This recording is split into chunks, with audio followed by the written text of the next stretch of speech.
Kalau teman-teman berpikir untuk pindah ke luar negeri saya malah meragukan nasionalisme kalian. Kamu pasti udah gak asing sama tren yang lagi viral ini. Kabur aja dulu.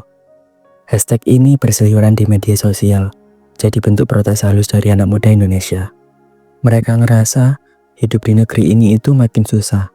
Gaji kecil, biaya hidup tinggi, dan kesempatan makin sempit. Jadi solusinya, kabur aja dulu. Tapi coba pikir, kenapa tren ini bisa viral? Kenapa makin banyak orang yang lebih percaya bahwa kesuksesan itu lebih mungkin terjadi di luar negeri daripada di sini? Dan lebih parah lagi, kenapa orang-orang berbakat yang punya ilmu dan potensi besar justru lebih dihargai di luar negeri daripada di negeri sendiri? Aku yakin, kamu pasti pernah ngerasain sendiri. Ngelihat teman atau saudara yang pintar banget, tapi nggak dihargai di sini. Atau mungkin kamu sendiri adalah orang itu.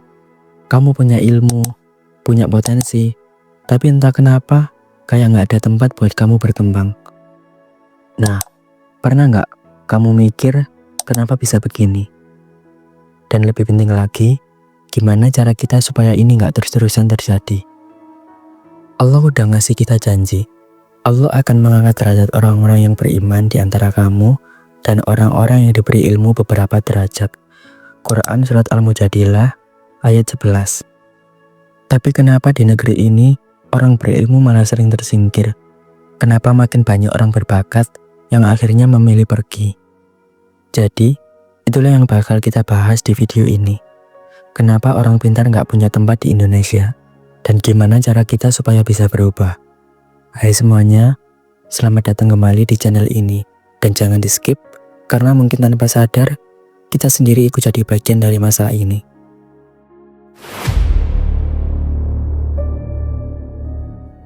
Belakangan ini, kita sering lihat tren ini di media sosial.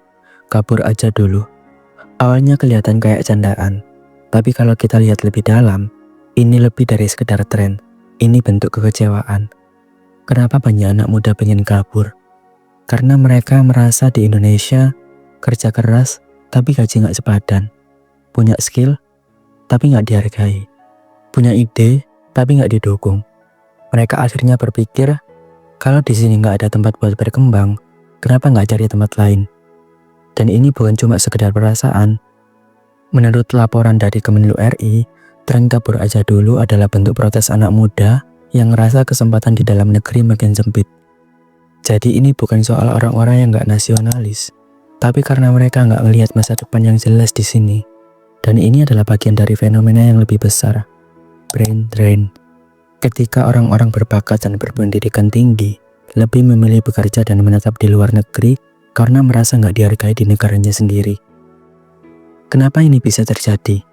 Ada beberapa faktor besar. 1. Minimnya apresiasi dan insentif untuk orang pintar.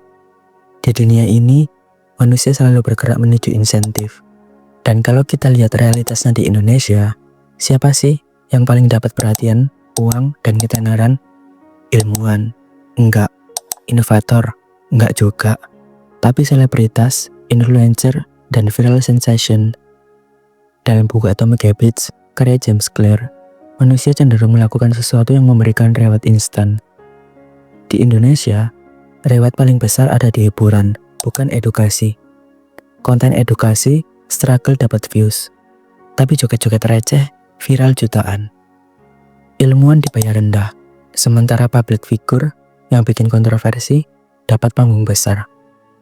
Peneliti susah dapat dana, sementara influencer bisa dapat endorse miliaran. Jadi, kenapa kita heran kalau orang pintar akhirnya pergi? 2. Media dan algoritma yang mempopulerkan hal-hal receh. Di era digital, apa yang kita lihat di media sosial itu bukan kebetulan. Semua diatur sama algoritma yang menentukan apa yang trending dan apa yang tenggelam. Riset dari MIT menemukan bahwa berita palsu dan sensasi menyebar 6 kali lebih cepat dibanding berita berbasis fakta. Kenapa? Karena otak kita lebih mudah tertarik sama hal yang memicu emosi cepat, seperti drama, kontroversi, atau hiburan instan. Algoritma media sosial dirancang untuk bikin kita kecanduan, dengan konten yang mudah dikonsumsi. Konten edukasi butuh effort buat dipahami, sedangkan hiburan instan langsung kasih kepuasan. Video edukasi butuh 3-5 menit buat dipahami, sedangkan skandal selebriti bisa dipahami dalam 5 detik. Algoritma lebih sering merekomendasiin gosip dibanding diskusi berbobot. Podcast yang awalnya berbobot pun akhirnya beralih ke topik yang lebih sensasional demi engagement. Jadi kalau media dan algoritma kita nggak mendukung edukasi, gimana orang pintar bisa berkembang di sini? 3. Pemerintah dan budaya anti kritik. Ini bagian yang cukup pahit. Di banyak negara maju, orang-orang kritis dihargai. Kritik dianggap sebagai bahan evaluasi buat perbaikan.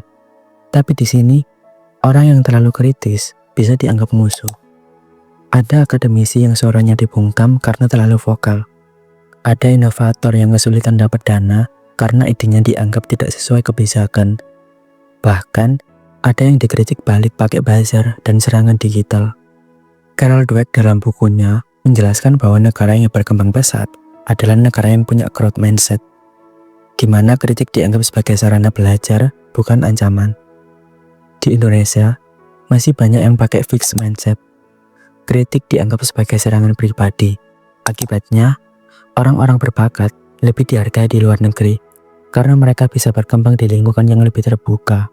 Dan disinilah kita nggak cuma kehilangan orang-orang terbaik kita, tapi kita juga secara nggak sadar membiarkan hal ini terjadi. Karena kalau kita jujur, siapa yang lebih sering kita follow? Kreator edukasi atau akun-akun gosip? Siapa yang lebih sering kita tonton? Diskusi berbobot atau drama yang gak ada ujungnya? Siapa yang lebih sering kita angkat? Mereka yang berilmu atau mereka yang bikin sensasi? Allah sudah menegaskan dalam Al-Quran, sesungguhnya Allah tidak akan mengubah keadaan suatu kaum sampai mereka mengubah keadaan yang ada pada diri mereka sendiri. Quran Surat Ar-Rod ayat 11. Jadi sekarang pertanyaannya, kita mau ikut-ikutan kabur aja dulu, atau kita mulai bikin perubahan dari dalam? Karena kalau ini terus dibiarkan, pertanyaannya bukan lagi kenapa orang pintar pergi, tapi apa yang tersisa kalau mereka semua sudah pergi. Jadi, gimana cara kita meminimalisir brain drain di Indonesia? Ada 3 langkah konkret yang bisa kita lakukan mulai dari sekarang. 1. Make smart people look cool again. Saat ini, mindset yang berkembang di banyak anak muda adalah kalau nggak bisa berkembang di sini, ya kabur aja dulu. Dan jujur aja, ini bukan salah mereka. Karena kalau kita lihat realitanya, orang-orang berilmu seringkali nggak dianggap di negara sendiri. Solusinya, kita harus mulai ubah mindset ini. Bikin edukasi jadi menarik, bukan membosankan. Dukung kreator edukasi, bukan sekedar seleb kontroversial. Bantu menyebarkan konten bermanfaat, bukan sekedar hiburan kosong. Pernah dengar Kurs Gezak, Veritasium, atau Neil deGrasse Tyson? Mereka bikin sains jadi seru. Dan kalau mereka bisa, kenapa kita enggak? Prakteknya, follow dan support kreator edukasi. Biasakan share konten berbobot, bukan cuma yang viral. Ubah mindset bahwa belajar itu bukan cuma buat anak pintar, tapi buat semua orang. Barang siapa menempuh jalan untuk mencari ilmu, Allah akan mudahkan baginya jalan menuju surga. Hadis riwayat Muslim. Kalau ilmu itu berharga, kenapa kita nggak ikut menjaganya? 2. Manfaatkan algoritma. Jangan jadi korban algoritma. Algoritma media sosial cenderung memprioritaskan konten yang banyak ditonton, bukan yang paling bermanfaat. Tapi ada kabar baiknya. Kita bisa melatih algoritma sesuai keinginan kita. Bayangkan algoritma itu kayak anak kecil. Dia cuma ngerti apa yang sering kita kasih makan. Kalau kita sering klik konten edukasi, dia bakal kasih kita lebih banyak konten edukasi. Tapi kalau kita sering klik drama, gosip, dan konten receh, ya kita bakal terus dikasih itu. Prakteknya, aktif nonton dan interaksi sama konten edukasi. Kurangi klik konten yang sekedar sensasional. Gunakan fitur Not Interest buat filter feed kita. 3. Bangun ekosistem yang mendukung orang pintar. Banyak orang pintar yang akhirnya pergi karena mereka nggak punya tempat berkembang di sini. Solusinya, kita harus bikin lingkungan yang lebih apresiatif terhadap orang-orang berilmu. Analoginya kayak tanaman. Kalau kita nanam bibit unggul di tanah tandus, dia nggak akan tumbuh. Tapi kalau kita kasih tanah yang subur, dia bakal berkembang dan berbuah. Jadi, kalau kita mau orang pintar tetap di Indonesia, kita harus jadi tanah yang subur buat mereka. Prakteknya, dukung bisnis dan karya lokal yang berbasis inovasi. Dukung kebijakan yang berpihak pada pengembangan SDM dalam negeri. Berani bersuara kalau ada ketidakadilan bagi mereka yang ingin membawa perubahan. Sesungguhnya, Allah tidak akan mengubah keadaan suatu kaum hingga mereka mengubah keadaan yang ada pada diri mereka sendiri. Quran Surat Ar-Ra'd ayat 11. Mau perubahan? Mulai dari kita. Jadi, brand itu bukan takdir. Kita bisa mengubah keadaan kalau kita mau. 3 langkah yang bisa kita lakukan mulai sekarang. 1. Make smart people local again. Dukung edukasi bukan cuma hiburan. 2. Manfaatkan algoritma. Konsumsi konten berkualitas, bukan sekedar yang trending. 3. Bangun ekosistem yang mendukung. Jadi tanah subur buat orang-orang berbakat. Sekarang pertanyaannya, kita mau terus mengeluh atau mulai bertindak? Karena kalau kita nggak berubah, 10 tahun lagi kita bakal melihat lebih banyak orang hebat pergi. Dan yang tersisa hanyalah budaya instan yang semakin kosong. Sekarang, aku mau tahu pendapat kalian. Menurut kalian, apa solusi terbaik supaya Indonesia nggak terus kehilangan orang-orang terbaiknya? Share pendapat kalian di kolom komen. Terima kasih karena sudah menonton sampai akhir. Jangan lupa like, share, and subscribe supaya lebih banyak orang bisa ikut diskusi. Karena perubahan itu dimulai dari satu orang, lalu menyebar ke banyak orang. Saatnya kita bikin ilmu jadi sesuatu yang keren lagi. Sampai jumpa di video berikutnya. Dan semangat!